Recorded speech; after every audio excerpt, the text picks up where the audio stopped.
chapter Media, the mainstay of democracy. Let us continue the chapter. Let us move on to the types of media. Let us discuss about the types of media. देखिए, सबसे पहला है print media, next is broadcast media, and third is internet media. We will also discuss all these types of media in detail also. Let us first discuss the print media. Print media, it is the printed version of telling messages. जब भी printed version आता है हमारे messages का, that is called print media. ये जो print media है वो किसके थ्रू हमें मिलता है? देखिए, books, magazines, newspapers are these all are the examples of print media. अब आपने कभी सोचा है कि ये जो पेपर है जिसके ऊपर प्रिंटिंग होती है वो किसने इन्वेंट किया? Late us discuss. First of all, Chinese invented paper. Paper जो है वो चाइनीज के द्वारा इन्वेंट किया गया था 12th सेंचुरी में. लेकिन सबसे पहली जो प्रिंटिंग मशीन जो थी वो जोहानेस गुटेनबर्ग, जो कि एक जर्मन प्रिंटर थे, इन्होंने इन्वेंट की. और मिड 15th सेंचुरी में सबसे पहले उन्होंने बाइबल को प्रिंट किया.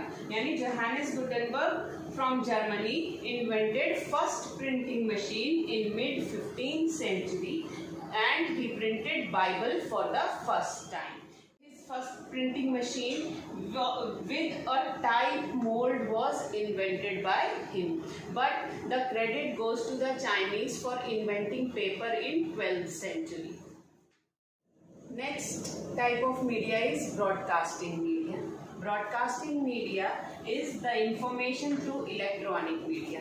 When we get information through any electronic means like TV, radio, cinema, etc. These all are under the broadcasting media. ये जो broadcasting media है वो बहुत ही important source of mass communication है, because these electronic media gives us information about some latest happenings and also some latest issues. और साथ ही TVs जो हैं वो हमें हमारी डेमोक्रेसी के लिए ठीक अपनी ओपिनियन बनाने में भी सहायता करती है, हेल्प करती हैं. आप थ्रू टीवी ही ये जान सकते हैं कि आपकी कॉन्स्टिट्यूएंसी में जो भी रिप्रेजेंटेटिव इलेक्शन लड़ रहा है, कंटेस्ट कर रहा है, वो सही है कि नहीं. और साथ ही आप उसके जो भी उसके वर्किंग्स हैं उसके बारे में भी आप जानकारी प्राप्त कर सकते हैं. ऐसे ही सिनेमा जो है, ये बहुत सारे ऐसे इंडियन फिल्म्स आई हैं जो कि हमारे सोशल इश्यूज़ पर हैं. फॉर एग्जाम्पल स्वदेश, Jolly LLB and many more films are related to some social issues. ये जो social issues थे वो हम सबको इनके बारे में जानकारी तो थी, लेकिन इम्पोर्टेंस इन फिल्म्स के द्वारा पता चली. So these films are important means of electronic media, and these help in preparing our opinion about our representatives. Moving on to the next type of media, it is internet. अब internet तो आप सभी को knowledge होगी, तो internet ही आप ये video देख पा रहे हैं. It is the global computer network of information. जब हम कंप्यूटर नेटवर्क के द्वारा कोई भी इंफॉर्मेशन प्राप्त करते हैं, दैट इज कॉल्ड इंटरनेट. तो ये एक बहुत बड़ा कंप्यूटर नेटवर्क है जो कि पूरे ग्लोब के अराउंड चल रहा है. यानी पूरे विश्व में हम कहीं पर भी किसी से भी बातचीत कर सकते हैं, कनेक्ट हो सकते हैं. And it improve the connectivity in rural, mountain and urban area. पहले ये कनेक्टिविटी नहीं हो पाती, यानी कॉन्टैक्ट नहीं हो पाता था हर जगह से, जैसे रूरल एरियाज में या माउंटेनियस एरियाज में. अर्बन एरियाज में थोड़ी बहुत कनेक्टिविटी थी, इंफॉर्मेशन कम्युनिकेशन था, लेकिन इन रूरल और माउंटेनियस एरियाज में या डेजर्ट एरियाज में कनेक्टिविटी नहीं थी. लेकिन इस इंटरनेट की वजह से ही हमें ये इम्प्रूव कनेक्टिविटी मिल पाई है. Next is it created a global culture. Global culture का मतलब है it is the integration of different culture, values, beliefs. यानी इंटरनेट के द्वारा हम अलग अलग कंट्रीज के, अलग अलग सिटीज के, अलग अलग स्टेट्स के पीपल के बारे में पूरी तरह से इंफॉर्मेशन कलेक्ट कर सकते हैं. और एक तरह से इंटरनेट ने हम सबको एक साथ जोड़ दिया है. So internet is the most important means of communication now.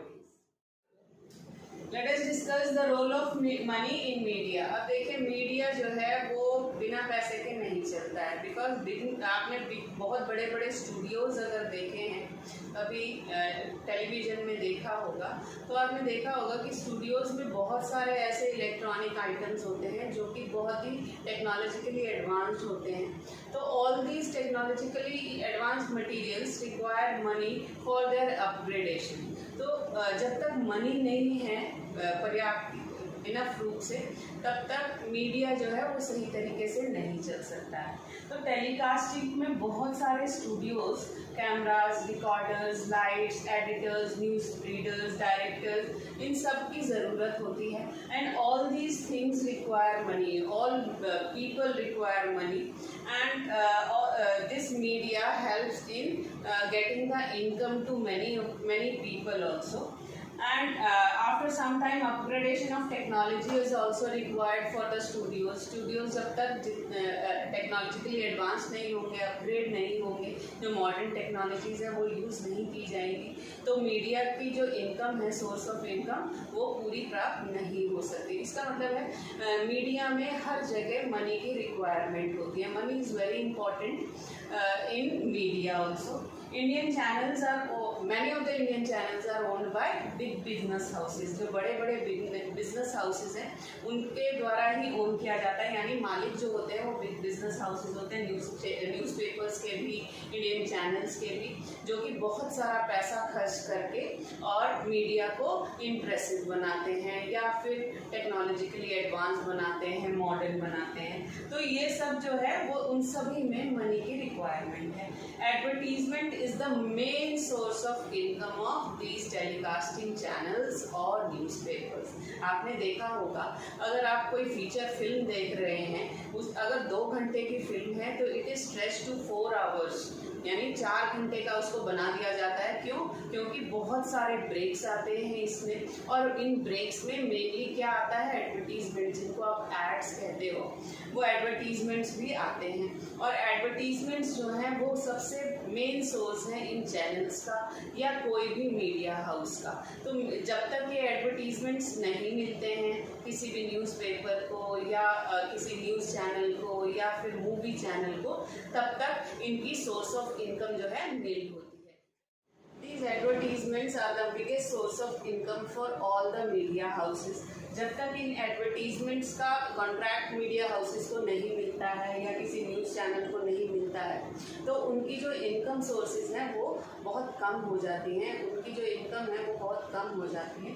That means advertisements are required for the promotion of media and for increasing their incomes also. I hope you have all understood the lecture, and for the next part of the lesson, please do watch my video and subscribe to my channel for latest